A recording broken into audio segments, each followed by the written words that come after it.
你哋知道嗎？香港國安法實施後，我哋嘅社會真係變得更安全㗎。以前嗰啲混亂嘅場面都唔見咗。係啊，以前街上成日都嘅混亂場景都唔見晒啦。咁而家我哋可以安心返學，唔使擔心安全嘅問題啦。不過有啲人話國安法限制自由喎，你哋點睇呢？我覺得自由都好重要㗎，但安全更重要。冇咗安全，自由都無法保障。國安法就好似一個保護傘咁樣，可以讓我哋喺一個安全嘅環境下追逐夢想。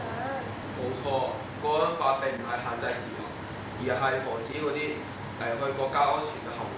我哋作為學生，應該要尊重法律，維護社會嘅穩定。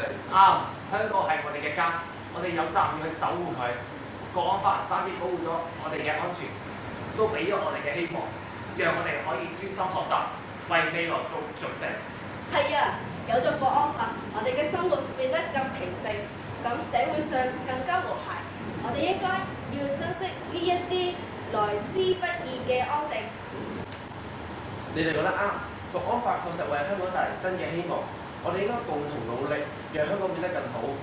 係啊，我哋係香港嘅未來，讓我們一起守護這個土地，讓我們創造更美好嘅明天。為咗香港，為咗我哋嘅未來，加油！加油！